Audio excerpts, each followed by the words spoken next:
Wait! What's up, ASG? Welcome to episode 16 of the pod. Come we on. are so excited to be here and, shed our passion for what we do. Yes, sir. Shed our passion. Yes, Yeah. sir. We love shedding our passion. Shed our passion. Yeah. New vocabulary every episode. Shed our passion. Relevancy conversations. Yeah. Relevancy conversation. Shed our passion. Yes. Okay. No, I feel you. Oh, yes, dude. And first of all, before I want to start, thank you for all the support. We've been getting, we've been seeing a little bit. Subscribers. New subscribers, a little bit of growth. Yep. We'd like to see it. We want to we thank you guys so much for tuning in. Seriously. And but here we are with the episode. So, how was your guys' week? Dude, it was a great week for me. I mean, really just chilling, working. I don't think I had too much going on. I did go see Spider-Man 3 with my boy, Bredzo, and it was absolutely insane in theaters. It was definitely meme fest the entire movie. I loved it. Our theater was kind of like clapping at every little thing. Yo, this dude would talk about all our theater was clapping. I loved it, dude. Everybody was clapping. Yeah. But then I got into this theater, he wasn't clapping. This dude was not clapping. I clapped, but they were clapping at literally every other scene. It felt like they were clapping at everything, like a glass would break, and they would clap. They would oh! And it's just because they knew all the memes and stuff. Right, but it's right. I think the best delivery and the best reaction was whenever he was is the moment where him and Mary Jane are sitting across the table and he's kind of practicing what he's gonna say. He's like, "Oh, how did that get in there?" Yeah, and that was the biggest eruption of the crowd. Yeah, the whole thing. yeah. Oh my gosh, poor Peter, man. Yeah. But he also did some crazy stuff, though. Oh yeah, definitely. I mean, he bitch slapped her ass. Yeah, bro. But that's also, kissed Gwen. Yeah. I never understand that. More sense. I hated. Yeah. Why would Peter he's been obsessed with this girl the entire trilogy? He's about to marry her. It's for the content. Yeah, it is for the content. He did it for the content. Exactly. It is for the content. He did it for that fucking content. Everything is content. It is. Content. I've been real time. I've been actually slowly realizing that, and I wanted to tell you guys I love this. Everything is content. But how was your week, Jay? How was your week? It was good. I had a couple film projects I did. Let's see it. Yeah, was on OKC Saturday, and then also watched Spider-Man. Yeah. Yeah, so it was 15 minutes after ours. Yeah, but, 15 minutes. Yeah. Couldn't just stick it out and just sat next to us. It's okay. No, but it was great though. It was great. It was a great week. So I see you posted a vlog. Yeah, I did post a vlog. Yeah. Talk a little more about that. I just sometimes do vlogs just about what I film. Right. Okay. And last one, filmed a little conference thing. And yeah, y'all talked about it on last Yeah, pod, we did. We did talk about it a little bit, but that's dropped, so it's on J Blaze Media. Go check. Check it out. I really enjoyed it. Yeah, but I thought it was cool. Yeah. It's just a little iPhone vlog. It's do you feel like shit whenever you record and drive? It's pretty dangerous. Well, yeah, but you wear the glasses and nobody knows. Okay, yeah, that's true. Yeah, I'm not holding you to it. I understand everything. But and I can just be like, everything is content. So you got to make it. So I understand it. Yeah. And that was after the storm. Yeah, it was a big bad storm. Yeah, it was raining. Mm-hmm. It was raining in the morning, and then it kind of slowed down. But yeah. Yeah, no, it was a good episode. I liked it. It was shot very well. So when you did the voice memo stuff. Yeah. And we were speaking over. Yeah. I just I remember you dropped something you were you're doing it with best friend Chandler. Yeah. And then the end of it, I was just this other friend. What? I just feel the only thing I noticed about that one is that you're I love doing this with my best friend Chandler. And then it was and then we filmed this podcast we do on the side with this other dude named Zoen. I said I'd do it with Chandler and our other friend Zoen. Yeah, our other friend. I'm just this bag clip. I'm just one of these bag clips. I'm on a backpack. I'm just this side character. I'm just a side character in this big. I'm this Julian's the main character. I'm just the. I don't text you. I'm deleting the vlog. No. It's getting deleted. It's getting deleted. Don't do that. Because I want to remember this day. Well, okay. No. Well, you're not just another friend because we do this every week. Okay. So, but I just had to address it because I thought it was hilarious. I just thought it was hilarious. Well, I didn't mean it in that way. I text this guy every day, and I'm just that other friend. That other side character friend. Yeah. No, I'm kidding. Hey, I know you're my best friend. Dude. Yeah, you are. Oh my gosh. You all are. Not. No, but yeah. All jokes aside. So now let's get into our news, guys. Dude, let's freaking do it. Who's got some stuff? I got a few things. We got another Batman Arkham game. Yes. But it's only on the MetaQuest 3. Oh man! Which is it only on the MetaQuest 3 or is it only on the MetaQuest? Like it literally just says MetaQuest 3. Yeah. Wow. So it's like new gen. Yeah. Damn. So I don't know if it's a move to get one and just play that game. Bro, it definitely is. If you get one, I'm gonna be playing it. Yeah, because I also want to play the other games on the MetaQuest. So. Yeah. Mm-hmm. Shit, I have the space in my room to play it. Yeah. Right. Like I know when I played the Quest 2, bro, 2020 COVID, I was on the Quest like. Oh, I was on the Quest 2 like. An unhealthy amount. Like I probably would be too, but I didn't have a life. Like I was in the metaverse. Oh my god! Yeah, guys, no, I was seriously addicted to VR. Yeah, I was addicted to VR. I am openly able to say. Wow. Oh my gosh! But I love VR, but it's not something you should hop on every day, guys. Right? Yeah, oh yeah, not, I can see that it would get every day. Yeah. I definitely want to see some gameplay. For sure. And like how it works, because I mean obviously those Arkham games are kind of the foundation for like the superhero fighting games. Like everybody loves the combat in those games. Kind of what Insomniac based their Spider-Man gameplay on. So I just don't know. So if you know how the VR game works, if you've played any VR games like that, you know that you don't expect like. Yeah, you're the control. You're basically the controller, and you kind of it's a little uncomfortable, but like don't expect something perfect. Yeah, I don't. Yeah, I feel like they have great freaking VR Quest games, but they're or VR games, but they're VR games. Aren't most of them VR games? Aren't most of them first person? Yeah. So like you're either going to be Batman, or you're going to be like a side character that's with Batman. Yeah, I didn't even think of that. Yeah, but that's kind of if you are Batman, that's kind of mid because you can't see. Well, in the light set in the like the Darth Vader games, you were I can't remember if you were just like you were just had a lightsaber or if you were just like a Jedi or something. Yeah, and like do you guys know what I'm talking about? The Darth Vader games. Yeah. It's like it was a 3-part of the Darth Vader games for VR. Yeah. And you kind of just went through this thing and then you'd battle Darth Vader. Okay. Yeah. I'm really hoping like all the fans. And you could throw the lightsaber. You could use the Force with your other hand. Yeah. That's fine. So who knows? Maybe be able to throw a batarang. Probably. Or just one bat, everything. Just like a big bat. Yeah, just a big bat crawling with a fucking ball and just fucking smashing the ground. Yeah, no. I'm interested to see on how that looks. Was there a trailer for that? Or was that just leaked? No, it was like a 30-second trailer or something like that. It's like an announcement. I gotta check that out. No, but I'm hoping the fans push MetaQuest or whoever made the game to put it on console. Yeah, so but I mean, if it's a highly doubt it. Yeah. If it's a VR game and it's like first person, all that, it's going to be strictly VR. It's probably going to be PlayStation VR is at most. Yeah, maybe. That's tough. Well, no virtual reality game has ever crossed over to like a third person game. Yeah, unless it's PlayStation VR. Mm-hmm. But also speaking, sorry to crush your dreams. It'll be okay. It'll be okay. Now, speaking of console games, there is a Funko console. Yes, Funko Visions. Yeah, Funko Vision. Funko Visions. Something like that. Okay. Which I think would be pretty cool. Maybe. Yeah, I think it's just gonna be like a Lego Dimensions. Which Lego Dimensions Sonic. I have yet to play that one. I have never played Lego Dimensions Sonic, and Sonic community usually says like that's a pretty good one to play. Okay. Especially for a Lego game. Yeah, I mean Funko has like every freaking IP ever. And I think I brought up Lego because I think it's by the same people who make the Lego games. Okay. That makes sense. That's what's up. So, do we know or do we think this is going to be like I know Invincible's a Super Smash Brothers type of situation, or if it's I think it's level based. So I think it's like a level based, playthrough.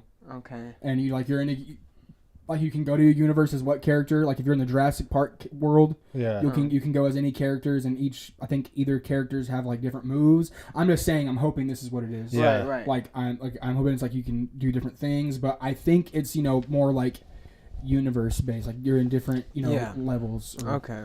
Yeah, Which could be parts. sick. I think it could be really great. Yeah. I mean, they have such like iconic looks to them. They're pops. And then, like I said, they have every freaking IP, so we can.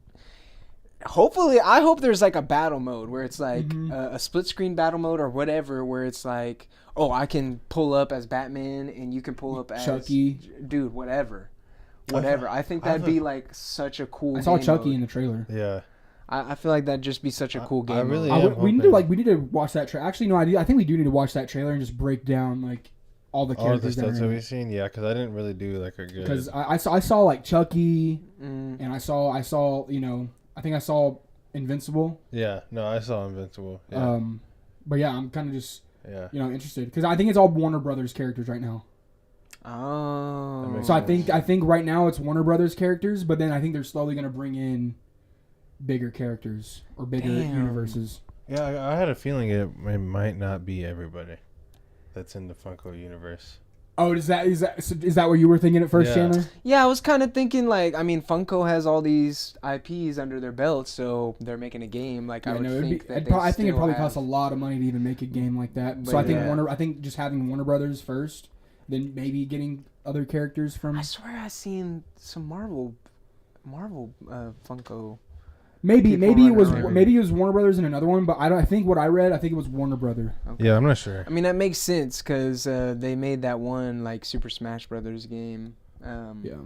Just recently. Oh yeah, and I feel like that kind of came up and went and left. Multiverses. Yeah, that game came and went. So I feel like maybe Warner Brothers was like, oh, Funko was dead and gone. You gotta do this with us. So I don't know.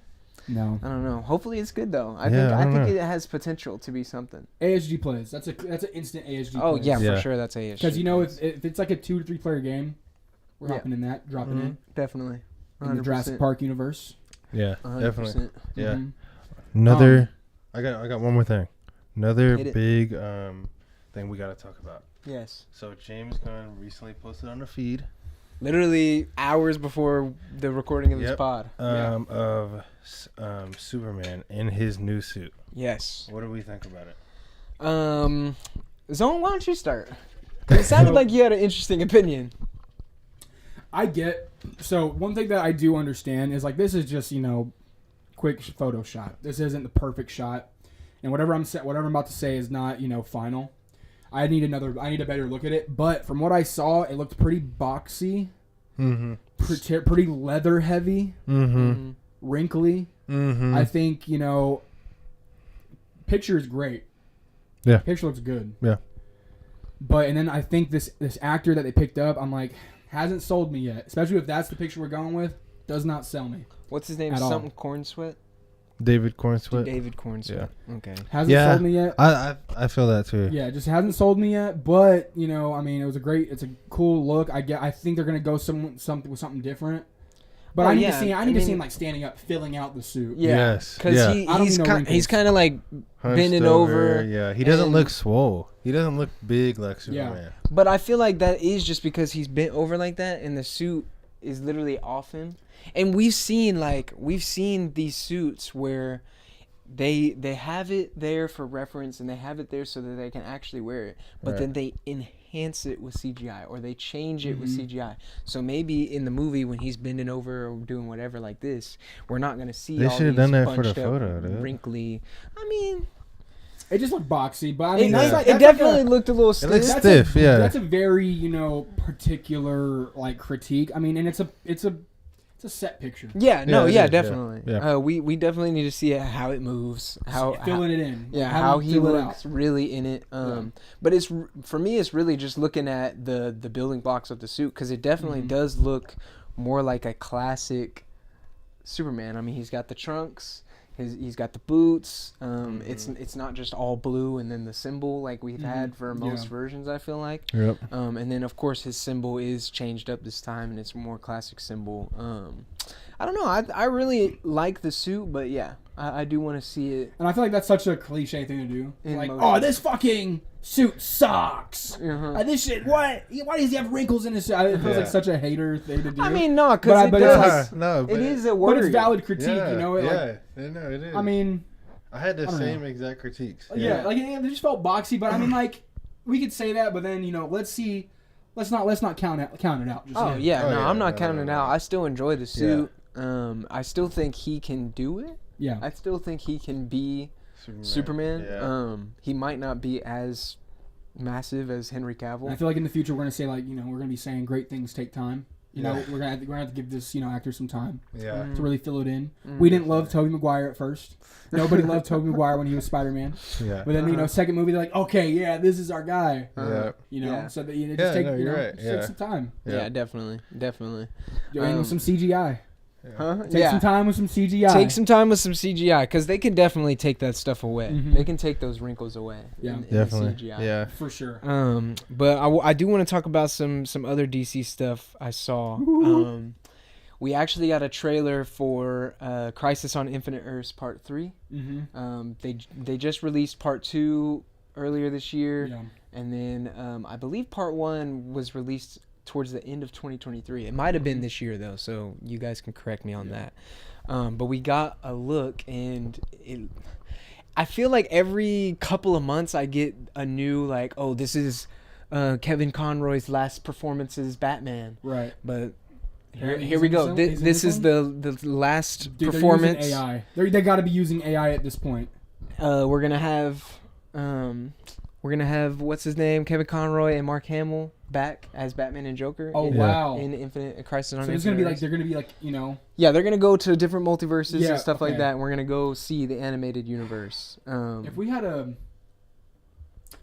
what did I watch the other day that reminded me of like multiverse stuff?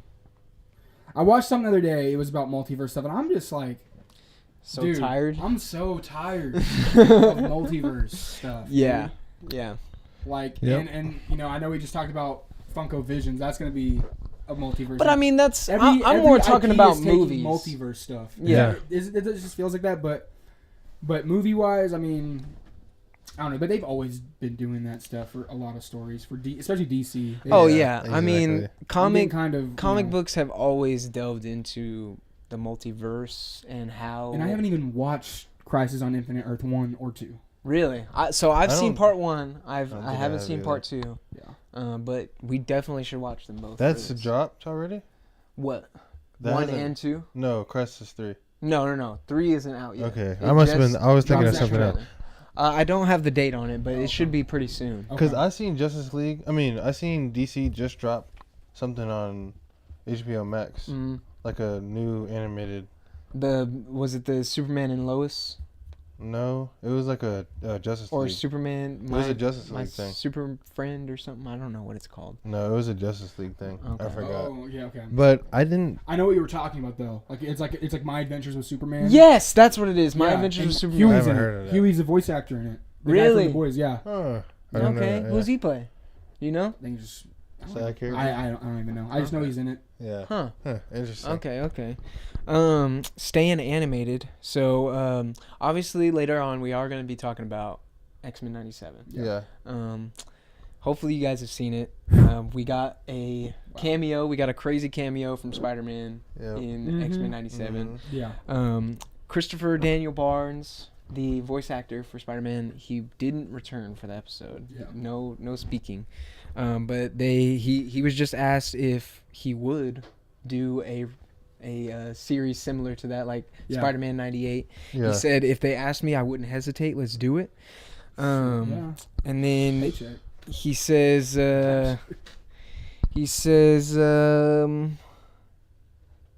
I just wanted to say thanks for all the positivity and support surrounding the idea of a Spider-Man 98 revival. I'd obviously love to participate in such an awesome venture. Unfortunately, I haven't been contacted by anyone regarding this possibility, and I also currently have no connection to the X-Men 97 show. But hey, let's remember Stan Lee and remember true believers. Maybe I'll get that magical phone call, have to sign an NDA, and then go weirdly silent. So Christopher Daniel Bars. That's a great tweet. Yeah, for real. That is a great tweet. He's obviously very down for it. I mean, I think the fans are down for it. I feel like every day that X-Men 97 drops a new episode, we're getting closer to them. That would be sick. I think that would go even crazier in X-Men 97, to be honest. Yeah. I think I could see that. Honestly. I think that'd be more. How do you think they would do it? Like, how do you think they would make it like Well, so in the I don't know how you'd make it better. But just the way he moves. Obviously, we'll talk about it when we get to X-Men 97. But just the way he moves in that shot that they have him in.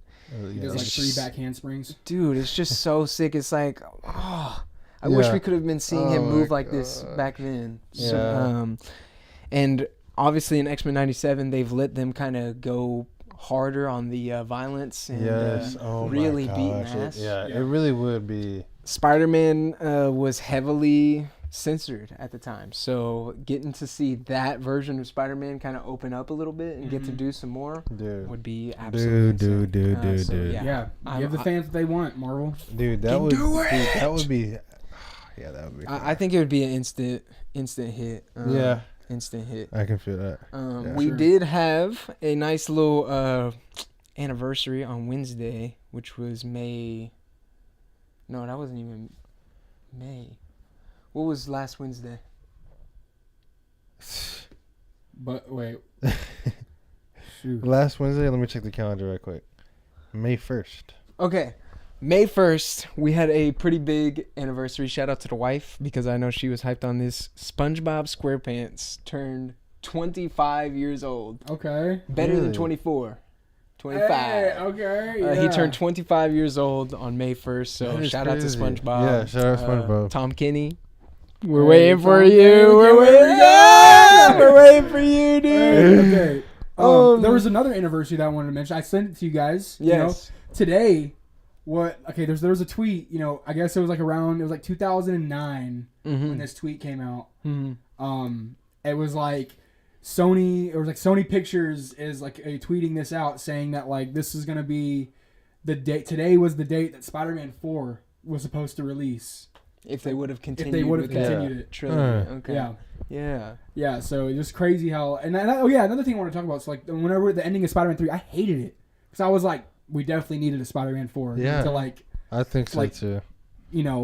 Feel good. Yeah. They never got anything. Nope. Yeah. That sucks. That's like the worst ending. Then we just got 4 years later. We just get the No Way Home. Or no, the Andrew Garfield. Garfield. The reboot. Yeah. Which is today. It's playing in theaters today. Yeah, it is playing. Which we unfortunately missed. Yeah, we had to miss it because this guy was out here living his dreams. Yeah, freaking annoying. We had to film on a different day this week, so but we also had another one that was pretty cool to see. Another game. A G.I. Joe Snake Eyes game is apparently in the works. It's supposed to be in the style of like the Batman Arkham games. Okay, cool. This is going to be developed by Atomic Arcade. They were behind. Their leadership was behind Batman Arkham Asylum. That studio wasn't behind it. Okay, but what I guess studio their is leadership. Atomic Arcade. Atomic Arcade. I've never heard. I never heard of it. I don't know what. Maybe there's some game that I do remember playing of theirs. Maybe. Yeah. Right. Look it up. But more G.I. Joe. Obviously, the last Transformers movie that came out, we got like the hint that Transformers G.I. Joe might be crossing over. G.I. Joe, really? I feel like is It was like the end credit scene or something. I haven't watched that one. So. Yeah, I haven't seen it either. Oh, you spoiled it for this guy. How do you fucking feel? Dude, I don't care. I'm sorry. But I mean, obviously, they're kind of. It feels like they're trying to bring G.I. Joe back into the spotlight. Because cool. I feel like they have been kind of a silent brand for a while. They haven't made any movies like that since like 2000. I'm sure there's a lot of G.I. Joe fans out there that would like to see, the return to G.I. Joe. Yeah, for sure. I was definitely hyped on that. And then another game that I was like, no way. What? Nothing confirmed, nothing but just big rumor. Somebody tweeted and said, "Can we get Injustice 3?" And Ed Boon, I guess he's one of the producers of the Injustice games. Yeah. He says, "Yes, you can."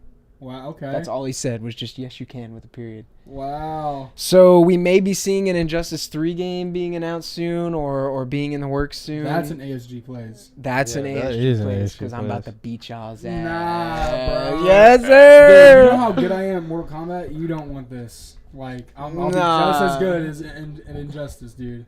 Yeah, no, you definitely will be I the would definitely be the worst. This guy, I literally every single game that I have ever been like, oh, we gotta play this game. Yeah. In 5 minutes, he is instantly better than me. Yeah. This guy hates it. He will never play the game ever again. Because I just lose every time. And I never play those type of games. Fighting games. I mean, I'll play them. Yeah. Yeah. And so you never played Injustice 1 or 2? I've played Injustice 2. Okay. But I never had the game. Okay. Yeah. All right. We can just do a throwback ASG plays, and we'll just play the other Injustice games. Yeah, that'd be fun. Yeah. The story modes on both of those games are what I was really in it for. Mm-hmm. Because I'm just not that dedicated of a gamer to be going multiplayer on Injustice. Yeah. But the characters too. Yeah, the character selection is a big thing for me with these fighting games. Oh, yeah. Mortal Kombat 1. Didn't play that one that much because the character selection was just they bad. had Omni-Man and Homelander. Yeah. But I'm just like, oh man, the character and like the way they did like the buddy help system where it's like you pick 3 characters, you kind of just switch out. Oh yeah. I'm just kind of like I don't like that. Isn't there another game? Mortal Kombat 11. Mortal Kombat 11 was awesome. I love Mortal Kombat 11. Yeah. Oh, you know what game I really enjoyed that's like those was that anime game. What was that? Oh, Jump Force. Jump Force was my shit, dude. That mess was actually hard. Yeah. I really actually enjoyed that. Yeah. And that was kind of the buddy thing because you got to pick 3. Yeah, that one it's different because that's a different type of fighting game. Yeah, that makes sense. That's like that's like an open zone fighting game. You're right, It's like, right. It's not side scrolling. Yeah, that makes sense. It's like an open zone fighting game. And I enjoy that. Yeah, I remember like we fighting games. Yes, yeah. You'd probably okay. So there's this new, basically the successor of the Budokai Tenkaichi games. It's Dragon Ball Sparking Zero is coming out. Okay. So you might like that one. It's it's a new anime fighting game. Right. But it looks great though. Yeah. Dragon Ball Z fans are Dragon Ball fans, Dragon Ball Super fans. Yeah. They're super hyped on that. Okay, hell yeah. But anyway, there was these Funko Pops. I'm kind of speed this up, but two toys news. They released a lot of Lego leaks, Lego revealed a lot of new sets that they were doing, like Batman, they sure did, Disney, etc. Yeah. But the ones I wanted to talk about were the Sonic ones. Yes. Dude, we are finally getting a Super Sonic Lego set with Shadow. That's pretty fire. With Shadow. With Shadow. Yeah. Even has if you zoom in, a little picture of Shadow and Maria. Like little portrait of them. Yeah. Dude, yeah, it's coming out. I think it's coming out June 1st. Okay. Instant. Or no. Maybe I think closer to August. I think it was closer to August. Yeah, I gotta make sure I check the dates on those. Yeah. But yeah, we get a new Tails set. Tough. We finally get a Knuckles Master Emerald Sanctuary. Like we get it's where he protects the Master Emerald. Yeah. Okay. And so I think this one is gonna go well with the set I just bought, the Mecha Knuckles one. Yes. So that one has the actual Master Emerald, and so there's green emeralds surrounded the thing, but I think in the middle you're supposed to have that piece for the middle of it, which I'm so hype about. So those are instant cops. Yeah, Instant of course, cops. yeah, and we'll put it on the screen, but we'll show all of these sets that came out. I just talk about a couple, but here are all the sets that dropped. And then also I saw something on here. It was like Pop Info posted this Instagram thing of these Ninja Turtle pops that are coming out, which are commons. And I heard that these are coming out this week. I read a comment that they were coming out this week, but I mean, who knows? I don't know when they're coming out. Looks like they're based on the original Playmates figures. Yeah. For the show. They look good. Are those cops? Yeah, those are cops. Full set? Yeah, those are full set cops. I really enjoy these figures. Yeah, those look tough. They really captured the look of the Playmates toys. They did. Yep. And those are tough. They have their wooden weapons. But here's the thing though. It says I know it says I kind of I thought of why it is, but on the box it says Pop Television. Yeah. So now it's kind of confused. I was like, okay, so is it because those figures were based on the show? Yeah. So those figures were made for the show. They were actually made before the show was even created, which is why I watched that documentary. Yes. That documentary is fire. Which is why they look so different from the actual show. Julian, have you watched that documentary though? Yeah. You need to. Hey, what's it on called YouTube again? or something? No, it's on. It's called Turtle Power on Paramount. Yeah. It's Dude, on Paramount. It's good. It is a good turtle. I wish it would run through like a lot of other stuff, like other productions of the Turtles, but it just talks about the beginnings and stuff. Yeah. But bro, it's good. Okay, my boy Eastman's on there. Yeah, that's my tough. boy Okay. Eastman. Yes. But no, those are fire. Those are instant cops. I really enjoy the slash. The slash is really Dude, cool. it looked vibrant as hell. I loved it. Yeah. That's one you really got to get because you've been sleeping on Slash. I'm not gonna lie. Like that's one of those toys. I've got a Slash figure. Dude, you don't buy enough Slash, dude. That's that way, Julian. There's always that one toy that watches you pick everything else out but them. How do you think that toy is going to feel? Like, how do you think Slash feels every time you walk past Slash in the stores and you don't get him? But I already have him.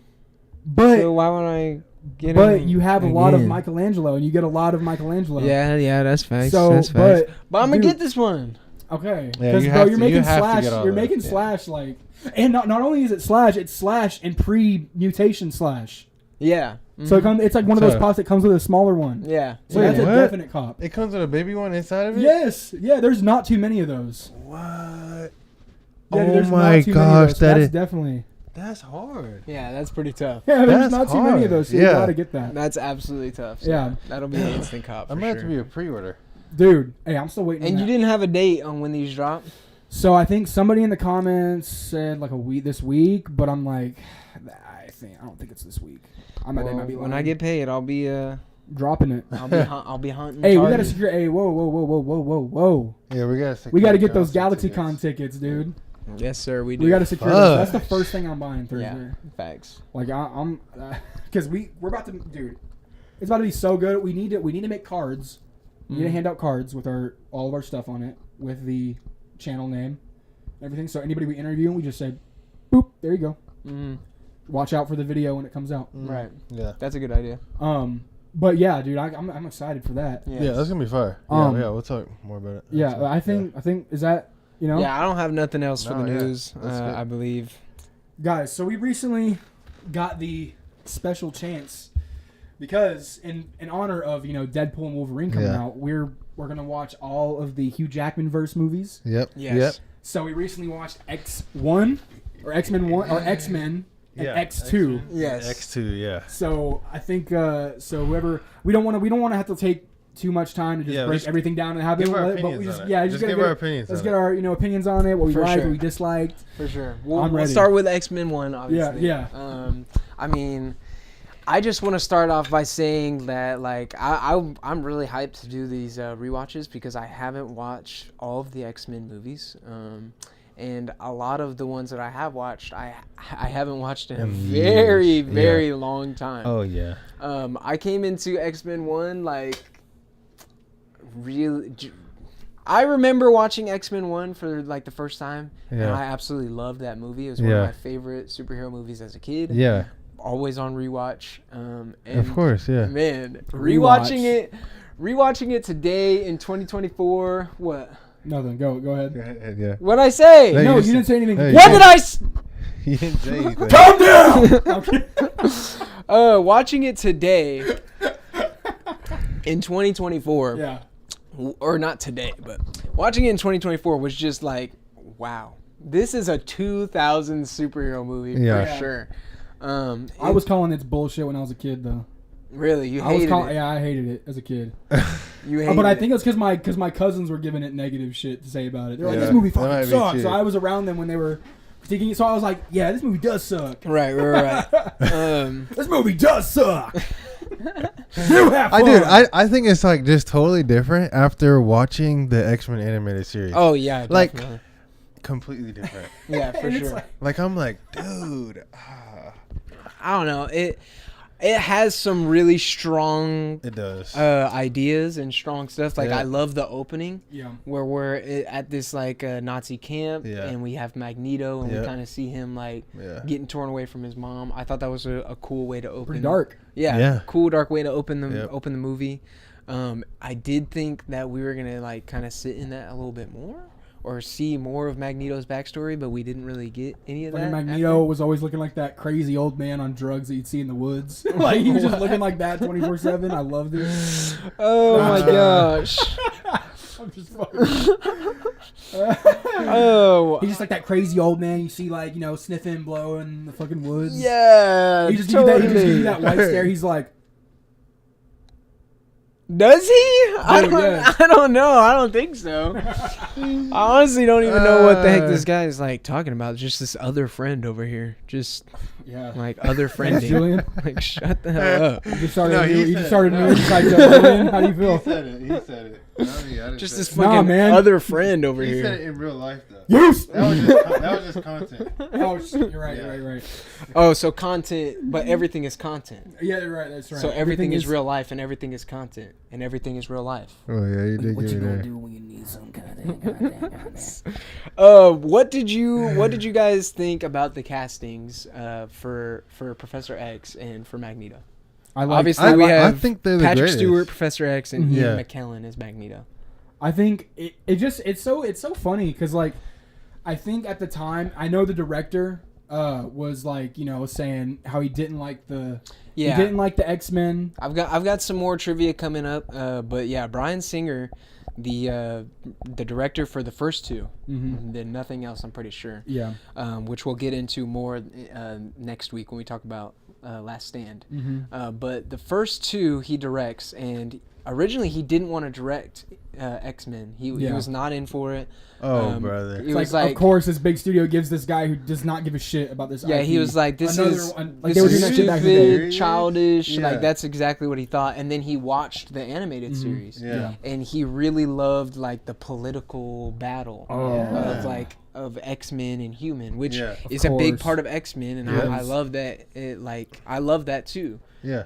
It is. I love that too, but like, how are you gonna If that's lean the political okay, buddy? Like, just that's lean what got him politically. into X-Men. Yeah. So you do kind of have to look at these two movies as like, okay, they're trying to make this as serious and political as possible. Yeah. Which they can't have these goofy comic book characters running around. Yuck. But Who yeah, thinks like that? Yeah. I want Goofy. I want Jubilee throwing fireworks in the air. I want Wolverine in his costume. I want all the crazy shit. Yeah. I do. And I know like fans the wanted that. I know fans wanted that fucking shit. And like, I know X-Men fans saw that shit and was like, what the fuck? Yeah. I mean, and of course, like, they kind of poke fun at it. Like, little moments where it's like, y'all really go around in these suits? Yeah. What would you prefer? Yellow spandex? And it's like, yeah, I Like, kind of would. I kind of would prefer yellow Yeah. spandex. Well, That's what I thought. I prefer him as Donut Lord, not Cyclops. Yeah. No, so I don't know, ASG, hopefully you guys know, Cyclops has always been like my least favorite X-Men, and these movies are why.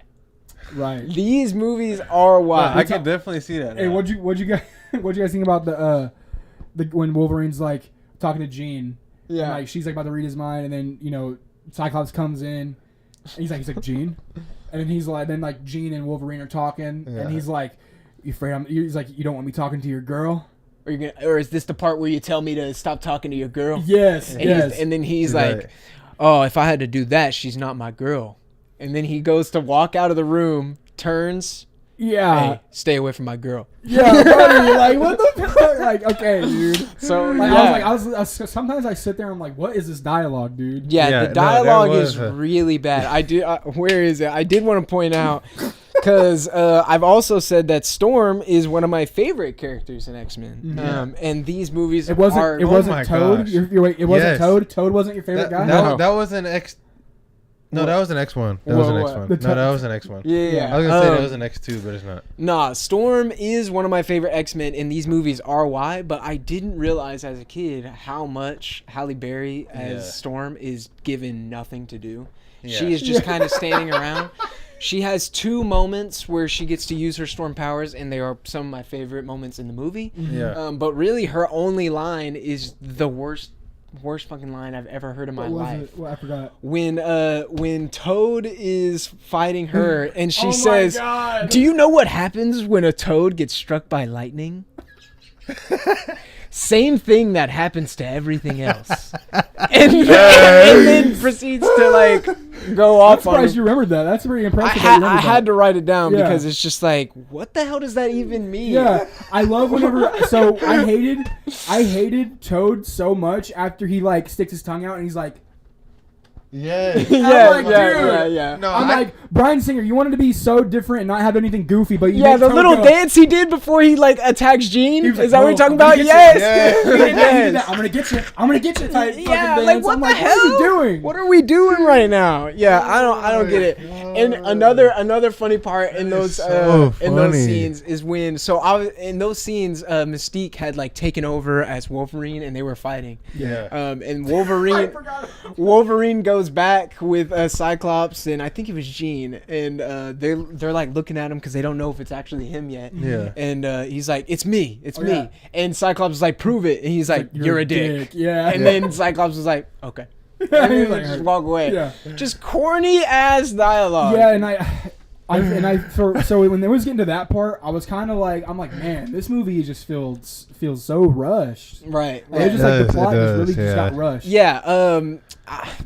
It did feel rushed. I hate Rogue's story. Oh my gosh. I hate how Rogue's introduced into everything or put in this plot. I hate it. Yeah. Why do you hate Rogue's story? Because I'm like, she's just this young. She's like basically like just young X-Men, and like the way she's like, implanted into everything. Because she's kind of given Jubilee's role. Yeah, exactly. Yeah. She feels like it should have been that should have been Jubilee. I swear on my life we see Jubilee in the classroom. Yeah, we do. Yeah, that right next to her. Yeah, we do. Yeah, we do. But it's like that should have been Jubilee. Yeah, like that should have been Jubilee. Yeah, and then we should have been able to get like a like an X2 or something. We should have, because Mystique is heavily influenced in X2, right? So like, and you also had Nightcrawler. Yeah. And as you know, Nightcrawler and Rogue are brother and sister. Mm-hmm. They're like So like that's when we should have gotten Rogue. I know it's like that would have been easiest thing to do. I don't know. I didn't hate. No, go ahead. No, I said there's a whole lot of stuff that's messed up with the animated series. With what they did in live action is like completely different from the animated series. Yeah, no, it is. Like they're like for sure. That's usually how it is. They pick and choose what they want. Yeah. Make it a little different. It is this interpretation. It is their own interpretation, which that they have the creative freedom to do that. I totally understand. I wish we saw Gambit. Yeah. In the beginning, and I wish we saw some beasts. So I actually do have a little fact about that. Yeah. So Gambit was supposed to make an appearance in this first movie. When we're panning away from the X Mansion and we see like the little basketball court, Gambit was supposed to be there. On that court, and he was going to be like dribbling around or whatever with a basketball, and then the basketball was going to explode.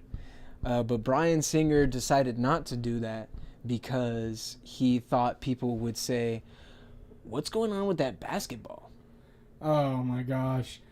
I mean, what are you even talking? It's a fucking movie about superheroes, dude. Like, he made a basketball explode. I think everybody would understand. Oh, he made that basketball explode. Yeah. No. Like, what are you talking about right now? Yeah, I don't know. I don't know about that's and we only see Gambit in one movie and throughout all these movies. I'm pretty sure. X-Men Origins Wolverine. Yeah, and it's not even for that long. No, it's probably a few scenes. Yeah. And then crazy. He's dead. Yeah. Yeah. 100%. Crazy, dude. Yeah. Should have brought Gambit in, but I like what you were saying about it did feel rushed. The ending felt super anticlimactic. So Magneto's plan is to turn all humans into mutants. Yeah. He doesn't know that his machine actually kills these people that he turns into mutants like soon after the effects. Mm-hmm. And then he needs Rogue to kind of power the machine, I guess. Yeah. And yeah, when they all stop the machine, it's just kind of like they stop it and then okay, Magneto's taken care of and movie's over. Yeah. I don't know. I don't even know how to describe it because it just felt so like rushed. It just felt like it kind of just ended out of nowhere, and the ending, it was just super anticlimactic. I hated the final battle. Yeah, it wasn't. And how it's it not the ended. best. It's not. But I mean, we do have to remember that this is like.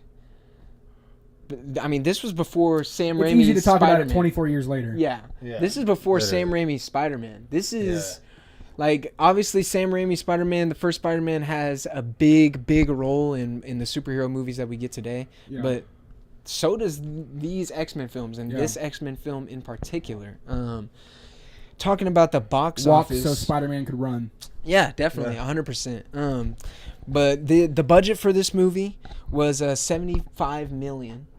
And worldwide, that's not that much, actually. Yeah, it's really cheap. Think about the movies nowadays. That's not that much. Yeah, it's really cheap. And then box office, they made $296.3 million. Golly. So they absolutely crushed. Yeah. Box office. Crushed the box office. Yeah, that's pretty good. They really got them with the hype back in the day. Yeah, they definitely did. Wolverine. Yeah. So they had something here, but.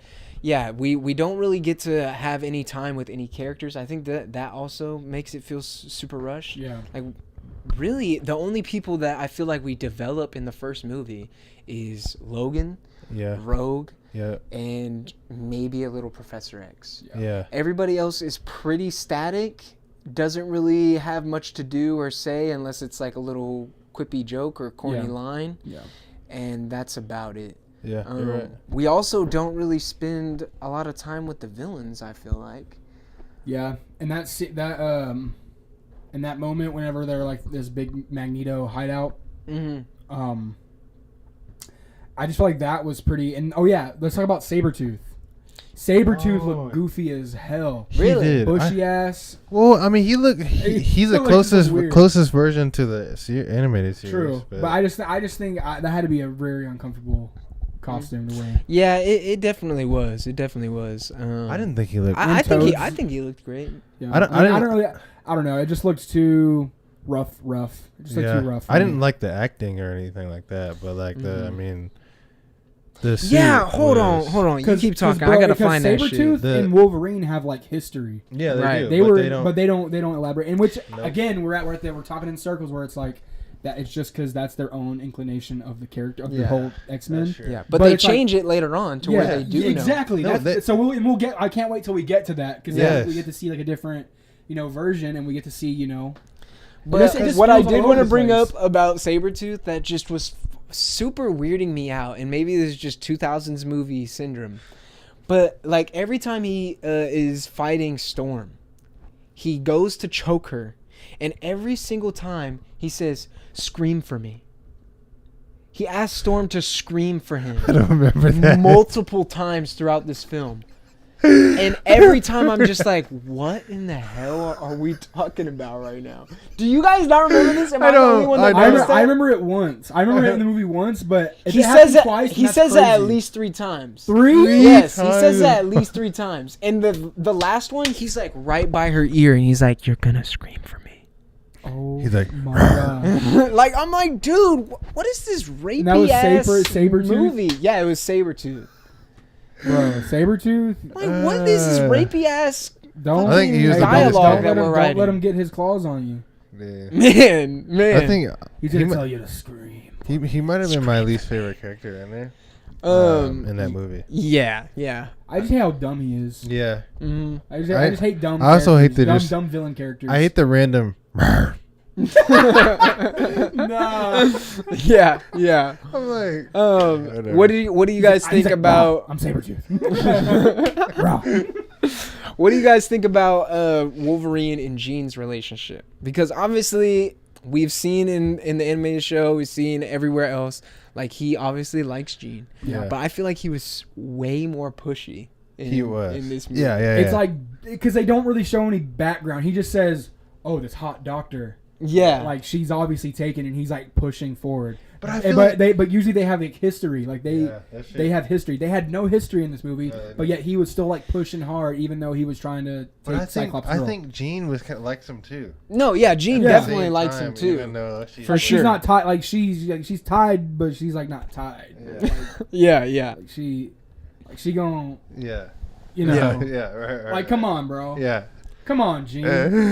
This is ultimately why Madeline Pryor's a thing, because Cyclops is not good enough for Gene. He's good enough for Madeline Pryor. Interesting. Hot take. Hot take. That is a hot take. X2.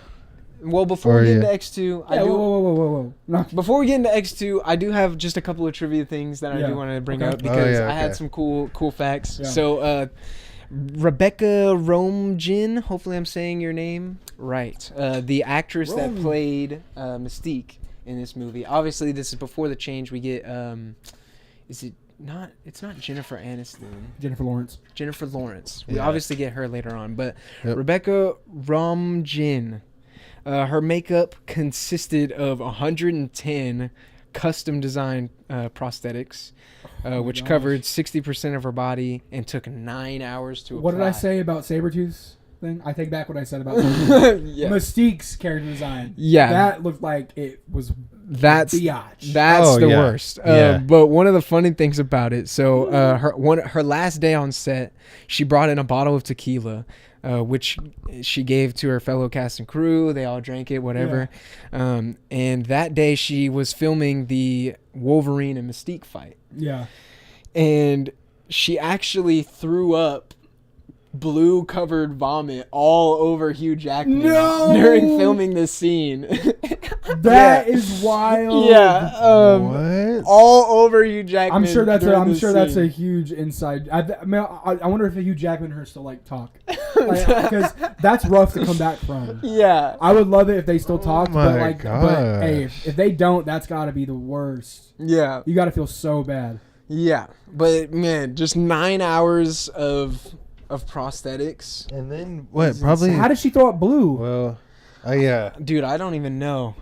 Maybe the tequila was blue? Maybe from the chemicals in her makeup. Yeah, that's what I was gonna say.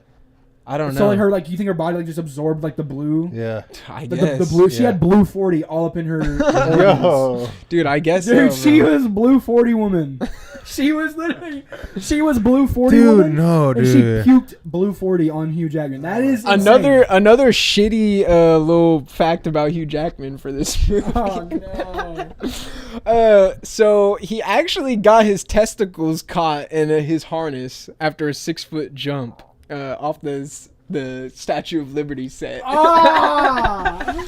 So during that final fight, while they were filming that, he got his testicles. Dude, actors. Oh my gosh, bro. Dude, that's so bad. Hey, I'm sure actors have to work so freaking hard. It's so freaking fun. Hard, jiggling their balls everywhere, getting blue throw up on them. Yeah. It is an industry. Yeah, it is an industry. It's a very interesting industry. Gosh, dude, I would love to be an actor. I would love to sit in front of cameras act.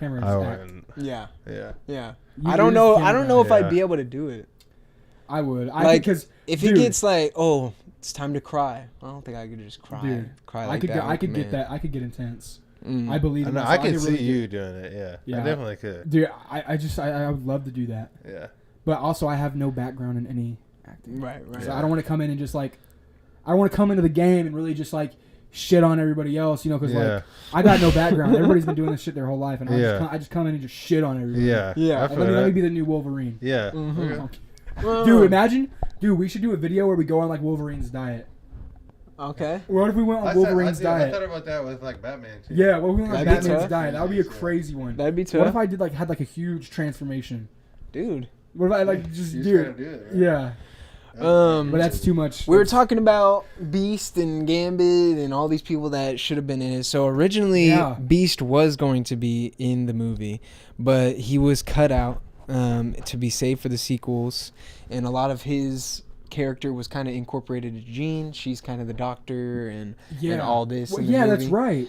But we do get a cool little cameo from technically Beast. So George Booza, who played Beast in the X-Men animated series, he's actually the trucker that drops off Rogue Oh wow! Yeah, What? that's actually That's Beast's insane. voice actor. Wow. So I thought that was pretty cool. That is cool. I thought that was pretty cool. That's kind of did that thing with like Charles Martinet where like they put him in the Mario movie as like the dad in the character. Right. They're just paying homage. Dude, Yeah. that's cool as hell. That's I love crazy. that. Yeah, like I that. thought that was really tough. Yeah. But yeah, I mean, I've got a bunch, but we can really move on. We've talked about a lot, so I Yeah. guess ASG. That's our full discussion of the X1 or X-Men 1. Yeah, Yeah, it's X-Men 1. Or is it just actually just X-Men? It's just X-Men. Now we're on X2. X2. We are about to do our X-Men X2. I keep getting the titles wrong. X2 review for ASG Rewind. Yes, sir. So first I'll say one thing I want to say about this particular movie, the intro. And I know you got something to say about the intro. I mean, it's the best intro of all cinema. Really? Yeah. No bias there. No bias at all. Okay, so one thing I did, I felt like if you know, because you kind of see Nightcrawler doing his thing. Yep. Yes, dude. I mean, he's going crazy. Yeah, he's going crazy. I liked it. Yes. And then it makes you think like that power, that mutant ability is so overpowered. That it's my favorite power of all time. Just teleportation. Like, yes. It's insane. And he's you know what's so crazy? That like he's moving all around. Professor Xavier is having a hard time. He needs Cerebro. Yeah. Because usually Professor Xavier could track him. Yeah. But he's everywhere, so he needs Cerebro to track him down. Yeah. And he can't. He still can't. Yeah. He still can't. Yeah. Yeah. Still can't. Insane. But I love that opening. Yeah. Up there with like Joker in the Dark Knight opening, where it's just kind of just this insane opening right off the bat. Yeah. I've loved that scene ever since I first saw it. Did it make you weird? Because you haven't watched because I assume not watching the movie for such a long time, and we're just not coming back to it. Yeah. Seeing Nightcrawler on this aggressive raid through the White House, what did you think about that? Did you have an idea, this isn't really Nightcrawler? Were you worried, they just fucked up Nightcrawler? They made him.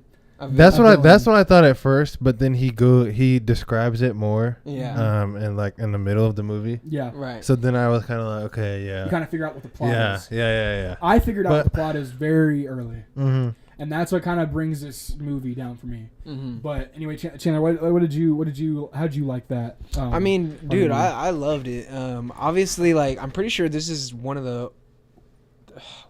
the 2 times that we see Nightcrawler throughout these entire.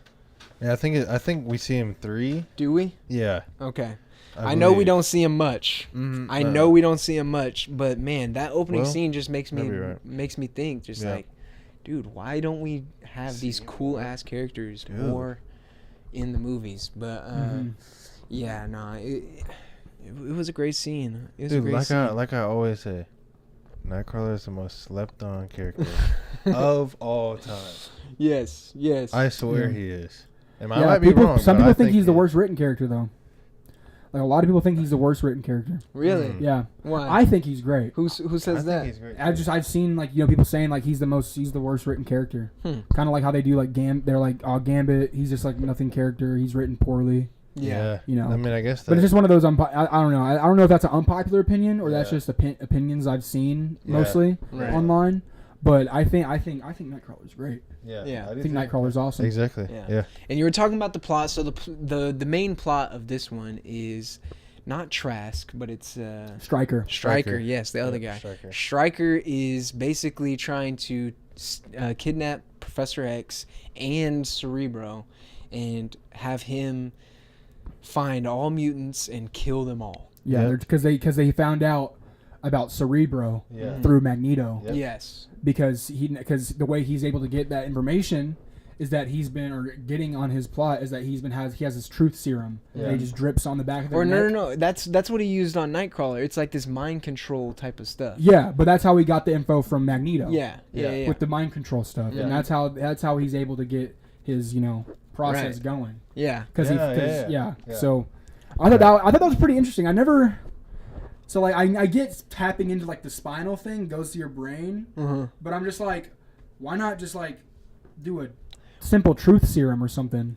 Yeah. Or because he just dabbles it on its neck and it just. Yeah. I mean, I thought that was pretty weird. Yeah, I think so too. It was kind of just looks like a blister on the back of their neck. I wish we saw like a little backstory of how Magneto made Cerebro. I mean, I guess it's not really like a big thing, but like Magneto or Professor X. Well, because Magneto they built it together. Yeah. Okay. Yeah, that's right.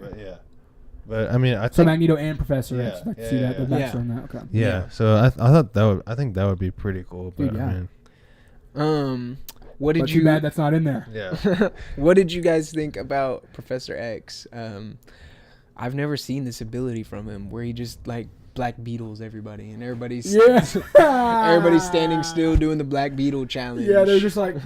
And then when they snap back, they're like, I imagine that though. Imagine being in that. Imagine being under that. Dude, I wonder what it's like. I mean, like that exhibit scene. Like, with Bobby Drake and he's in Pyro.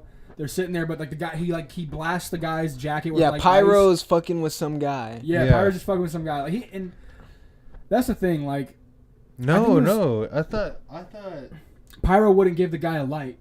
Yeah. So he's the man's is like, why you gotta be a dick, dude? Yeah. Yeah. And then Pyro's just like leading him on, and then he's like, how about I just take it from you? And then he ends up, getting pushed over. Right. They get to flames. Yeah. Right. And then Professor X shuts everybody down. That girl is a company. Like, that's what happened. No, I remember watching that and thinking that was the coolest thing ever. Yeah. Which I think it still is. I thought it was about to be a speedster for like a quick sec. I was like, oh, and then it was Professor X. I was like, okay. I've never seen that before. But yeah, it was definitely tough. A funny line from Professor X when Wolverine comes back from Canada or wherever he's at. I know where you're getting at. This is funny. And he's smoking a cigar in Cerebro. Yeah. And Professor X says, "Continue smoking that in here, and you will spend the rest of your days thinking you're a 6-year-old girl." And Wolverine's like, insane. "You do that?" And Professor X like, "I'd have Jean braid your hair." I just love such a like. I feel like I love that, but I love that, and I just feel like in this movie they did do a lot better at giving characters like moments. Yes, they did. Really They interact did. with each other and kind of like see how they interact with each other and just how they speak, and I just love that line so much. That's a good one. And the way he responds, he's like, "You do that." I'm just like, I was like, oh yeah, he was worried. He'd be like, that freaked him out. Yeah, that would freak me out. Like if I was Wolverine, that would freak me the fuck out. Yeah, he puts it out on his hand. Yeah, he puts it. Yes, that was hilarious. That was hilarious. Oh my gosh. Which is crazy that he can just do that. Yes. Wolverine goes through it in this movie though. Yeah, he does. He gets to really like go insane. I didn't expect any of these movies to really go gory like this, but when these soldiers attack the X Mansion and he's just kind of solo squatting everybody, that is probably my favorite scene. No blood splatter though. You notice how there was no blood splatter? Was there no blood splatter? No blood splatter. I didn't notice that. I didn't pay attention. Yeah, so I think I noticed a little bit where it's like there's no blood splatter on anytime he like claws somebody up. No blood. Well, unless it's like a close up shot and then like they regen. Because, like, whenever he's, like, attacking, who is he attacking whenever, like, he slices the face, like, it's an open wound, but then it just goes back? That's whenever you see, like, a little bit of blood, but it's just more just, like, an open wound. Yeah. Okay, that makes sense. I think it's when he was fighting Lady Deathstrike. Yeah, she's in this movie. It would have had to be had to be her. But, yeah, a little fact about that. I mean, Wolverine's rage when the school was raided had to be toned down to meet censor approval. Yeah, that makes sense. His full-blown Berserker rage was like R-rated, very graphic and gory. So maybe we did see all that blood, and maybe that was one of the pieces that they were like, okay, if you can take this out, we'll let you get away with him fucking stabbing everybody. Yeah, because he like jumped into people with his claws, like lots of growling. Yeah, lots of growling for about 10 minutes. But that's probably my favorite scene. In this whole movie. I do really enjoy Lady Deathstrike and Wolverine's fight. Yeah, it was good. I think that was really cool. Something else I liked because like you said, I know you said on the last rewind for X1, they kind of just dabbled in more of the Logan story. They kind of did the same thing in this one. because he was trying to go back and like really figure out who he was before he came to X Mansion. Then now he's running into Stryker and all these people. He's like who the fuck are you? Like, he's like basically just telling him bits and pieces. Like when he runs into him at the X Mansion when they're infiltrating it, he runs into him. And he's kind of just like, I remember you, like, just giving him backstory. Yeah. Basically just telling him, like, how he's just, basically manipulating Wolverine into thinking, like, he's just the animal. Always has been. Yeah, exactly. Like a test subject gone wrong. Yeah. As he says towards the end of the movie. Right, right. Yeah. And, I mean, Wolverine 100% is the main character of all these movies. Definitely. Or not all of them. Obviously, there's a few that don't even star Hugh Jackman. Yeah. But, when he's there, he's their guy. I don't know what made Wolverine like that guy to them. Yeah. Obviously he's a very popular character, and during that time, we do have to remember that Iron Man and all these people, like, that wasn't the big three. No.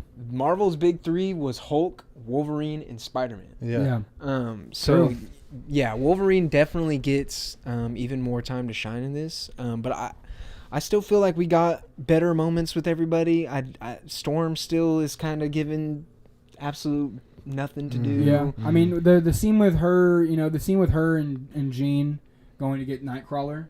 At the place. I was like, that was pretty cool. Yeah. That was cool. Get out!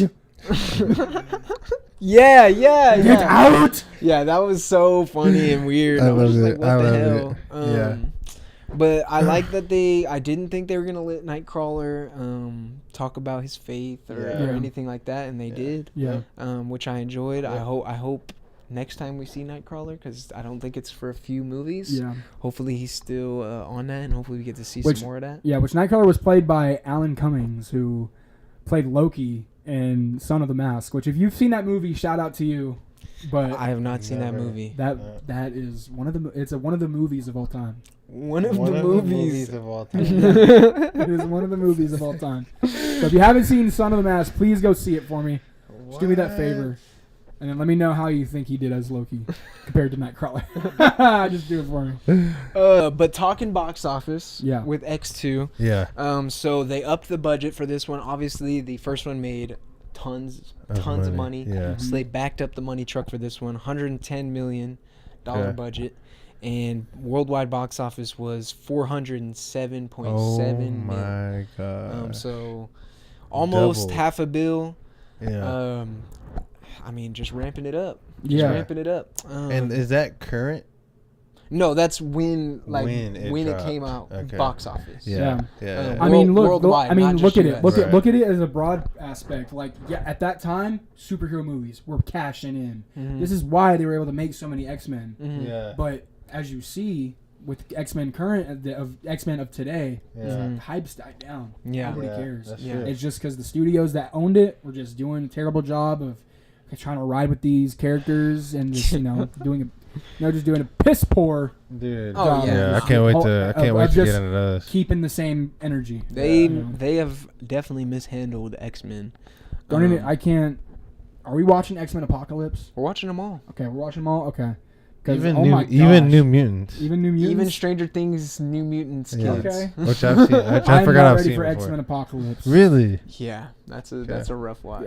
Yeah. I mean, there's a few in here that are rough watches. I am and am not ready. Was X2 a rough watch? No, I think X2 was a big step up from X-Men 1. The plot was definitely better. Or like fine to watch. Yeah. Last Stand might be a little. I haven't seen The Last Stand. I've never seen The Last Stand. The Last Stand. Yeah. I remember Last Stand being kind of shit. Yeah. Okay. We'll talk about that one. Yeah, next week. Yeah, we'll be getting on that. But keep hitting them with the facts. Talking about Nightcrawler, Alan Cummings, I want to see what y'all think about this casting. Apparently, there was talks of Neil Patrick Harris being Nightcrawler in this movie. What do you think that would have looked like? I think that would have looked really weird. Yeah, definitely. I feel like there's no way. He would have looked at the screen like this. Like with his just small face. Like, you just imagine Neil Patrick Harris getting serious. Yeah. No, you're not gonna take it. No. As a viewer, you're like, "What the fuck?" Yeah, I don't see that casting. I don't see that at all. I think that's just a. Why did I always think what was his name again? Neil. Yeah. I always associated Neil Patrick Harris and Justin Timberlake. They're like kind of like the same human being. I feel that. I can see that too. Yes. They're both handsome guys, but like here they're kind of just like. they're kind of just like the same person. To me. Yeah. He's probably gotten that before. Someone's probably told him that. Mm-hmm. I think so too. Someone's probably told Justin Timberlake that he looks like Neil Patrick Harris before. Yeah, probably. I don't know. I get told I look like Queso all the time. So commenters, quit that shit. Yeah. Another little. No, don't quit that shit. Nah, quit that shit. Another little factoid. The Lady Deathstrike claws were glued. I'm really interested in how they like create these costumes. So. Yeah. The Lady Deathstrike claws were glued to the bottom of Kelly Hu's own fingernails.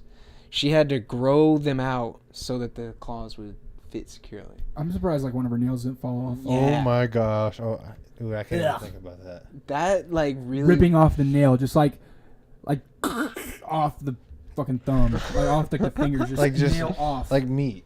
Yeah, just meat. Bro. You know in like that episode of SpongeBob where like Squidward's toenail gets like dragged to shit, yes, and then like flesh comes off his toenail. Yes. Yeah. Like imagine that. Oh my god. That's when please Chandler, please put a GIF in the thing of that, no, please. Isn't that when SpongeBob like closes it on the his door? Yeah, closes. Oh my gosh. Fucked his toe to shit. Yeah. I just always am interested in how they get really the costume. Yeah. It's painful. Oh yeah, but yeah, I mean this is, I'm pretty sure, unless he comes back for another one, this is the last one directed by Bryan Singer. And I guess dude is a weird guy. Really? Dude is a fucking weird dude. Hugh Jackman has been in I'm a weird dude. But no, he's how weird are we talking? Tell us about it. I mean, I guess just actors from these movies and from some of his other films have just talked about like him bleep that out too. Yeah, type of stuff. Yikes. So I don't know if that's why he didn't return for the third or for any of the other ones, but yeah. Usually you'd see people with that type of, status get the next movie instantly. Oh, they're like, oh, you have an SA charge? Bro, let's give you this next movie. Just wipe it out of everybody's memory. Yeah, that's just that's how the industry works. I don't think he ever got arrested or anything, so... Probably didn't. No, he probably didn't. I think he's just chilling. But yeah, Wolverine or Hugh Jackman said life goes on. The world forgets about you. The world just moves on, I guess. Yeah, but Hugh Jackman said like there was some weird stuff on set, and he was also just kind of a bit of a dick. Yeah. So isn't everybody?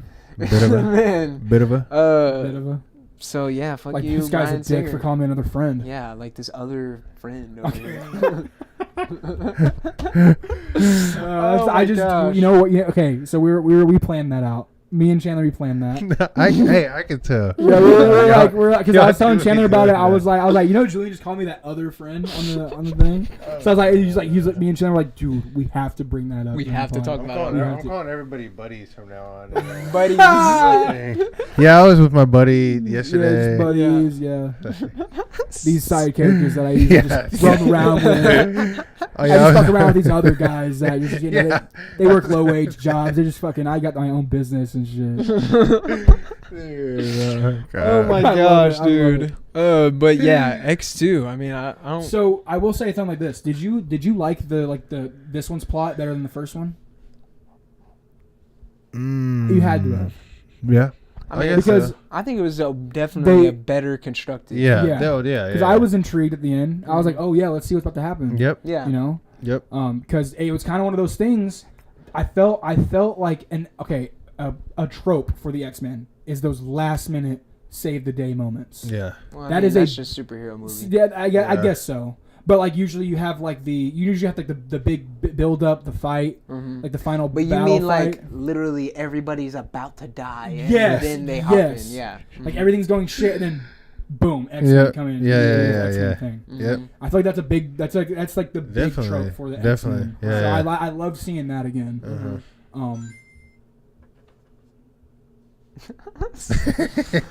I love it though. I love the story. Never. I think it was not anticlimactic like the previous movie Definitely. was. I like the ending. All the stuff with Cerebro with Professor X is super cool. I like how they filmed it. Yep. I like how it looks. Yep. And it was super like kind of trippy, whatever. Having like the little girl and the guy. Yeah. I don't know. Yeah. Okay. So who is that character? We didn't talk about this. I actually really don't know. That what is his name? Like John or Brian? I think it was Brian. That was it Stryker it was that Stryker's put him with? son. Stryker's son. They say in the film that it's Stryker's son. He was previously with Professor X, and Professor X was trying to teach him and trying to, do what he's doing. But it seems like he has an even stronger mind reading than Professor X. It's because so Professor X could have definitely done something, but that it's the neural inhibitor that limited his powers, so he could be brainwashed. Yeah, that's kind of why he was able to get brainwashed or taking his mind or his. What am I trying to say here? Yeah. No. Yeah. Taking his mind over. Yeah, taking his mind over. Yeah. So but then another thing about that. Yeah. Dude, Professor Xavier is they make it clear like he's the fucking end or be all. Yeah, right. Like he can if he really needed to, he could kill a guy from just going into his mind. Like just concentrating too hard could kill a guy. Yeah. And I think that was one of the plot that helped the plot because you got this character who's super strong. Then leading it up, you kind of it's like the writing will make this technology. We'll have this technology that's a neural inhibitor to slow down this strong character. Yeah. That could literally stop time. Which that's just the writing, but it kept me intrigued. It kept me intrigued. I was like, okay, cool. Yeah. So he has this technology, and then now we bring in his Stryker's son, who Professor Xavier used to work with. Yeah. And Professor Xavier is the hardest on telepathy mutants. Yeah. Right. And because he knows them well. Mm-hmm. Right.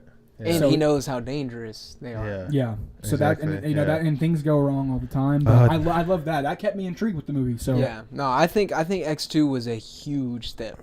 Huge jump from X-Men 1. Yeah. Definitely. But yeah, I'm excited for Last Stand. Yeah. But let's talk about that ending though. So Jean obviously steps there. They're getting out of there. Everything's the dam's about to explode. They're getting out of there. They're trying to get out of there. And Jean takes the fall. Yeah. Takes the fall. Jean dies. Yeah. Yeah. Dies. She's definitely coming back. Yeah. Because you see her body go into this red aura around her. Mm-hmm. Yeah. So then before she just it goes. And the ending scene where we go back to that water and it looks like there's some type of fiery eagle under the water. Yeah. So she'll be back. Last Stand. Last Stand for sure. Yeah. Oh yeah. Can't wait for that one. Yeah. Yeah. So you've never seen it? Nope. After X2, I highly convinced I just stopped watching, and the only ones I've watched was Apocalypse, and then before that I watched Days of Future Past. So you never watched Origins either? Okay, and Origins is right after Last Stand. Did you see Logan? I watched Logan, yes. Yeah. Okay. So I think Last Stand is the only one I really just don't remember at all. Or I don't think I've watched it. Well, from my memory, Last Stand is pretty shit. So pretty get out. Yeah. Okay. So I'm excited to get into that one for sure. Yeah. Same. Continuing on the X-Men train, dude. X-Men we're marathon. so Marvel heavy, right? Yeah. Continuing on the X-Men train, I got Can my we talk X-Men about shirt cool, on. like The Boys. Yeah, man. Can we talk about some people? But let's get into it, dude. Dude, episode 8. Bro. I'm so sad because there's only two more episodes left. Yeah. And we gotta get those bag clips No. in that lunchbox. We do. But we got GalaxyCon tickets. Yeah. No, the giveaway can take some time. But So we still got Deadpool and Wolverine. Who wants to take us through?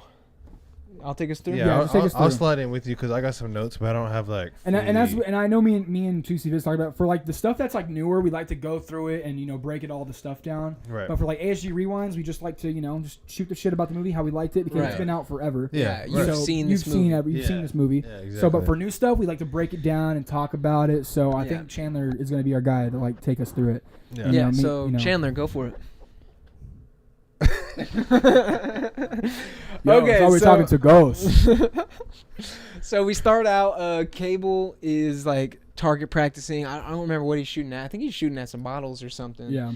But then we go see Cyclops and Jean are talking, and they're kind of just talking about the situation. Yep. I guess Cyclops says that Cable has been avoiding him, and she's like, "Well, you got to learn how to be a father. It's not gonna be, right away."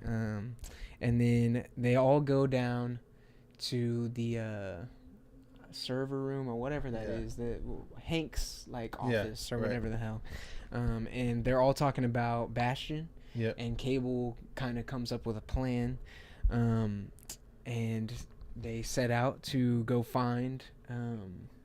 Okay, So Cable's talking about Bastion, like everything he knows about him, because obviously they don't know shit. Yeah. And kind of they're trying to come up with a plan. Cyclops and Cable are butting heads on what they want to happen. Mm-hmm. But Cable tells them that the Prime Sentinels, the human Sentinel creatures, are actually created with the same virus that Cable was infected with as a baby. So that is what Mr. Sinister was trying to do to Nathan. Which makes sense, make him into this Prime Sentinel, like robotic Cable or whatever, with all his powers. Mr. Sinister working behind the scenes, dude. Man, but all this is basically to make humans the apex species, species again. And he says that in the future, all the mutants that survived are being put to work as slaves. Yeah. And so one thing I had a question about, so these humans, are they cognitive once they go into the Sentinel mode? Yeah. Right. I don't. When they're back to normal, are they normal? They don't have no idea what just happened? I think so. I think that's exactly how it is. It doesn't fully explain, but it doesn't. Like whenever you see them change, it's like they're doing regular stuff, and then you're just like, boom, creepy. No, I definitely get the impression that it is kind of like a switch flipped, and then they're out, and then they probably come back. Like they're like, what's that smell? Mute. But mutant must die. It's all controlled, or is it they can sense as a mutant? I think it might be controlled. Yeah. 'Cause I think they had it in that they had something where they kind of flips a switch. Well, Bastion, and we'll talk about it more when he talks to what's her name. Yeah. But Bastion. We get a little bit of backstory for him in this episode. And Bastion is like, he controls tech, it seems like, or he can kind of control tech like that. So I think he just kind of is like, go do this shit. And then all these Prime Sentinels go and do it. Right.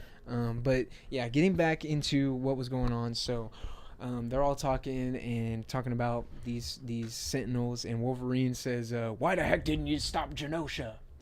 To Cable. And Cable says that every single time he tries to go to that moment in time, he gets pulled away, like we saw in that episode. So he just cannot do anything. Interesting. I wonder what that is. Master Mold uploaded himself into Bastion. Yes.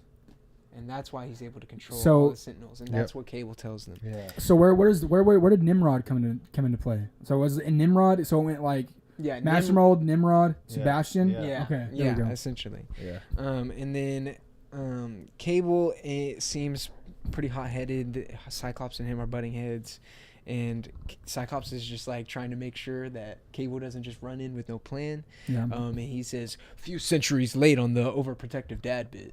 Which is kind of sad. I'm like, dude, come on. He's not. I didn't even see him trying to be a dad in that moment. It just was more like, dude's the fucking leader of the team. But he's trying to figure out. Try not to die here, kid. Yeah. I say kid like he's still a kid. So I'm basically doing the same thing. He was shitting on Cyclops for doing. Yes. Yeah. Damn it. But then Jean points out that there's like this news story going on, and it's this news story saying that the X-Men faked Professor X's death. They have footage of him becoming a king or whatever on that other world. So they're saying like, oh, the X-Men faked his death to get support for mutants. Yeah. And they're obviously like, what the hell, dude? And then we cut to Jubilee to Jubes. Jubes, my favorite character. Jubes and Costa, they're eating. My least favorite character. They're eating with Costa's mom. Yeah. And they're talking about Costa's mom has some type of like party coming. And she says somebody needs to help these poor souls because the X-Men certainly aren't. Like, fuck you, dude. Yeah. But yeah, Jubilee is like, what the hell? She's super taken aback, and it's just kind of like, okay, we're gonna go do some retail therapy. Yeah. And they dig out. And we cut back to the X Mansion. Rogue is hurt. She's like on this bed. I honestly don't remember why she's hurt. What happened at the end of the other episode of why she got hit? It was from that attack from Trask.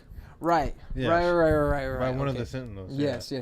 So she's recovering, and Jean is like searching through Rogue's mind, and Nightcrawler speaks with Jean about how how family is a choice, which I absolutely love. Yeah, I love that part. Loved it. Family is a choice, and Cable is just as much her kids as it is Madeline's, essentially. Yep. And yeah, I love that. I love a supportive Nightcrawler. He's been doing a lot of supportive stuff for the last couple episodes, so I really love to see that. Yeah, he's that faith character, that gives you faith. Yeah. Exactly. And then that's when we cut to go see Dr. Cooper and Bastion talking, and it's revealed that Dr. Cooper has been working with Sinister and Bastion this entire time. And she's like, I don't remember exactly what they're talking about, but after that she talks with Magneto and is reassuring him that she didn't have any knowledge that Genosha was going to happen like that. Yeah. She did not think it was about to be just this massacre. Yeah. Massacre. But then we cut back. It's a lot of back and forth. Another episode of a lot of back and forth. Cut back to Beast, and we see Miss Tilly, or whatever her name is. She comes in, the reporter that has taken in an enamoring with Beast. Yeah. She comes in and is talking with Beast, and then it's kind of revealed that she's not Miss Tilly. She is one of these Sentinel creatures, and this creates a whole fight there. But before we get into that, we actually cut into Cable, Cyclops, and Jean going to check out Bastion's home. And they are. Didn't you get, like, when they're walking through their home? It was actually cool. They got like a Stark Expo magazine. Dude, I actually didn't see that. There was a Stark Expo magazine. I didn't know. Like an old magazine. Okay. Yeah, pretty cool. I have a Stark Expo hoodie, so that's what's up. You do have that shit is tough. But yeah, there's this older lady there, and they're like, whoa, we didn't know somebody was finna be here. And it's Bastion's mom, and she's like, oh, my son said you'd come get me tomorrow. And they're like, I guess we're gonna play along. Oh yeah, well he told us that we should come today, or whatever they say. Yeah. And they're kind of just searching through the house. Jean is going into her mind. She sees a bit of Bastion's past, and she sees that Bastion's dad was infected with Sentinel tech, which is what created Bastion. Yeah. And then we cut back to Cooper. Dr. Cooper and Bastion are talking about Genosha, and they're talking about Genosha with all these screens. Yes. So they're talking to multiple people, and one of them is Dr. fucking Dr. Doom. Yes. Dude, I was so hyped when I seen Dr. Doom. I was like, yes. Yes. And then you get Baron Zemo. Baron Zemo. Yes. Yeah. The classic looking Baron Zemo. Yeah. Bro, bro, I forgot about that. And they're basically just saying like, yo, what the fuck? Yeah. Even the villains, like, imagine being a villain, you're like, yo, we weren't gonna go this far. Yeah, because Dr. Doom says, do not mistake Doom's collision as indifference to flagrant war crimes. Basically saying like, dude, I'm with you, but I'm not rocking with all this shit. Yeah. So yeah, Bastion's going fucking crazy. Insane. Baron Zemo has doubts because the X-Men are still seen as allies to the president, and to multiple people. So he's like, I don't think you're gonna be able to pull off what you're trying to pull off. Mm-hmm. But after that, Bastion takes Dr. Cooper on a little tour of the facility. A little tour. Yeah. Says Genosha wasn't genocide, but it was time management. In 100 years, mutants outnumber humans 10-1, and generations later, human extinction. Act today to save tomorrow. So it is kind of like he is trying to save the human race, but he's not in the right way though. But this is not the fucking way to do it. Yeah, not the way to do it, dude. Not cause a whole ass war and extinction of another race. Yeah, and it's also like mutants are humans though. Yeah, they just have way cooler abilities than you. Yeah, you fucking loser. Yeah. Shit. Well, you put it like that. Bastion. But then Dr. Cooper says, you said you were building a new Sentinel, not weaponizing civilians. Because, it's pretty fucking insane. And he says, you sound like a dinosaur fretting the fate of an asteroid before impact. And then she says, I'm you hear someone talking like that, you just leave the room because you're just like, yeah, they're gone. You won't, yeah. They're not living in reality. They're on some other shit. She says, I'm more afraid that you are the asteroid. Oh, yeah. Well, yeah. Yep. Because he's about to fucking destroy the world. But I just think that's crazy, just weaponizing civilians and just like that's why I was really concerned if they were just cognitive of everything that's happens to them, or like how did he get them?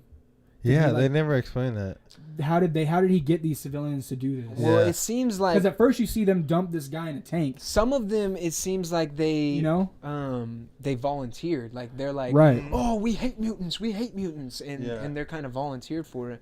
But when we see this giant fight that breaks out, it's like he's done his whole neighborhood. So maybe he is just abducting people and just doing this shit to them. So I don't know.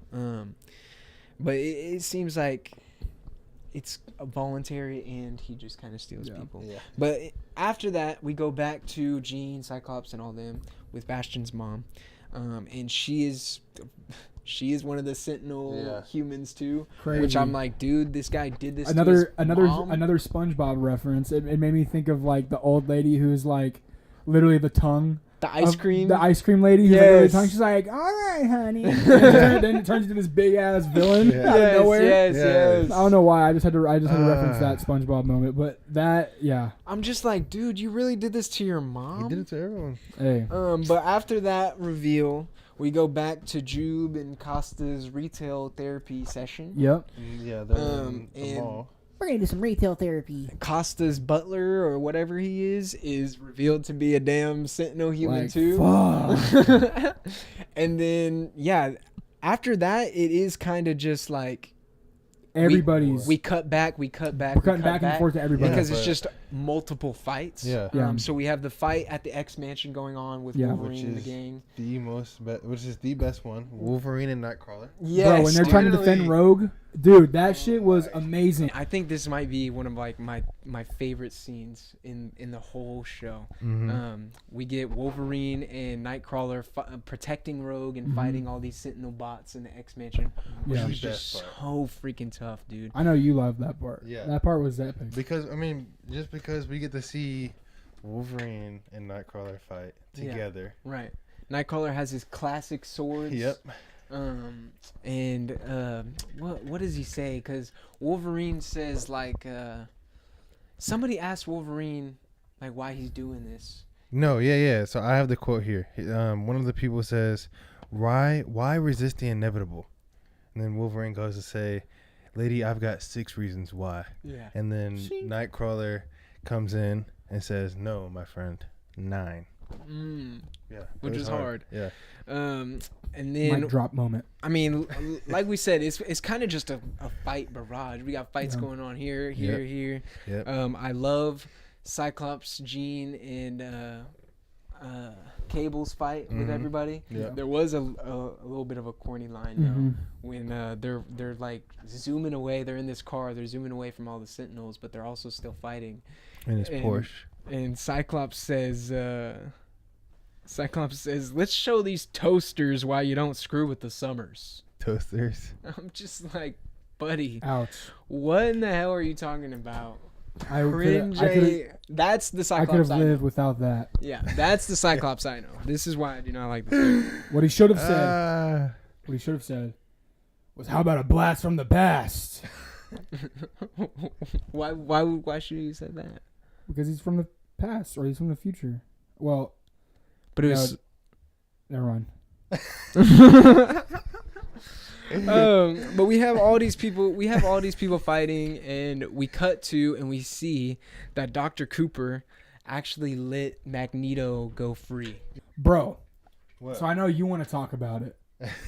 Bro, when they show like Nightcrawler, yes, like moving through his portal, exactly what I was gonna bring up. Yes, yeah, we actually get to see what it looks like. Yeah, dude, from his point of teleport. view. With Nightcrawler. Yeah, you've always wanted to know what that looks like. Yeah, and Wolverine's face is getting stretched and stuff. It was really cool. It was really sick. It was really fun. But yeah, we go and we see that Dr. Cooper has actually let Magneto free.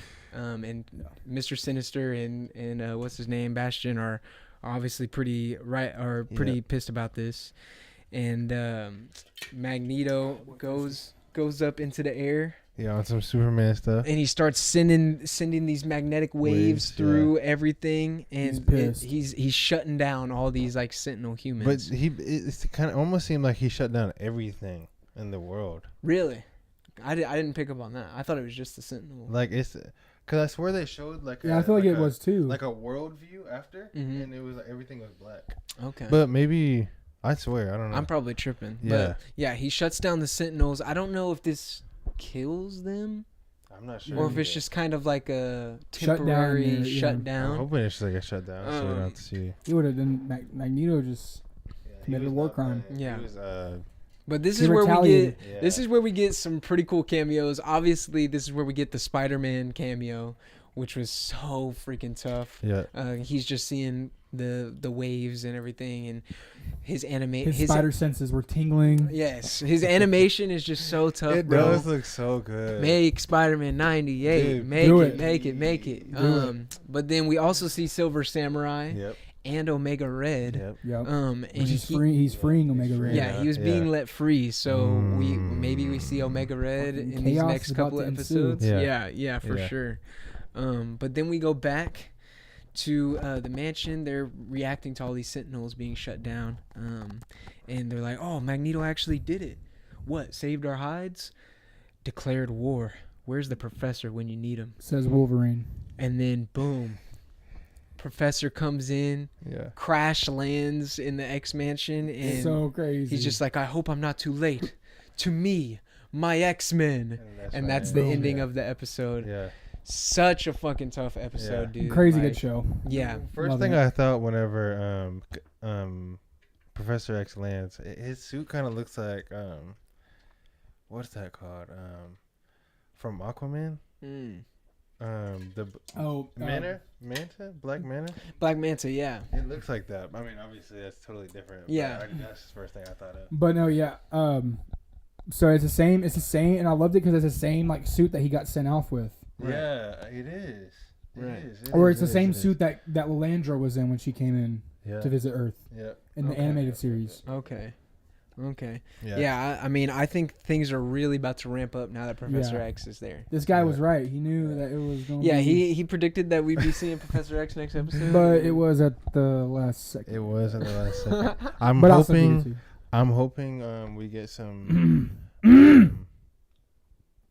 Sorry, I just had to clear my throat. I'm really hoping we might see some Gambit. Or maybe, I don't know, they might tease it. I watched a thing where Spider-Man actually had an X-Men crossover. Mm-hmm. But it was like all of them. Yep. And they were like, they were in the show and they were like, chasing him. Yeah. Nah, Spider-Man, that show has a lot of crossovers. That's a better cameo than what X-Men was doing. Yeah, no, they have a lot of. I mean, Punisher has his own whole episode in the Spider-Man animated series. Daredevil has his own. Get Spider-Man now. Yeah, so once that gets announced, we're on that shit. We're on that shit. We're watching the Spider-Man series. Yeah. Or we're linking it up with that whatever time it's gonna come out. Yeah. We'll be on that shit. We'll have content ready. Dude, please. Definitely. Because I want to watch that. I just want to watch it because the intro. But no, I think that wraps it up. It was a great episode. I really had fun talking about everything. A lot of X-Men, but we're just in the X-Men. Yeah, it's been a year of X-Men. We are. So what do you expect? I mean, that's the main thing. We're gonna do Superman in the future. Yeah, we're gonna do more. We're stuff. gonna do Fantastic Four. We're gonna talk about it all. Yeah, but that's staying Marvel heavy though. Yeah, that's true. It's fine. Who gives a shit? We talk about superheroes and comics and everything. Yeah. We talked about whatever the hell we feel like we talked about a bunch of games. But we just need to play more games for the gamers out there. We do. Because trust me, we are gamers, so we've been slacking on the ASG, plays stuff. Yeah. Been slacking. Yeah. We even talked about it last episode. We just built our channel, so we're just kind of getting into it. Yeah, getting our follower base, and then we can branch out. Slowly growing. Yeah. But this was a fun episode. I enjoyed this episode a lot. It was good. But so I guess that wraps it up. Thank you guys so much. Remember to like, comment, subscribe. This was episode 16 of the pod. We really appreciate you guys tuning in. Yeah, we've been going strong. But as one of your hosts, I am Bredzo. You can find me on Instagram at bredzo.live, and my YouTube channel is Bredzo. 2C Visuals, anywhere and everywhere, YouTube, Instagram, TikTok, 2C Visuals. Same with me, J Blades Media, everywhere. Other friend. All right. Other friend media, later. Right, wait. It's not even gonna hear it, but no, it is. I told y'all that the first time it happened, I was like, okay, it does hear that. I literally told y'all. You could hear this? Shut up!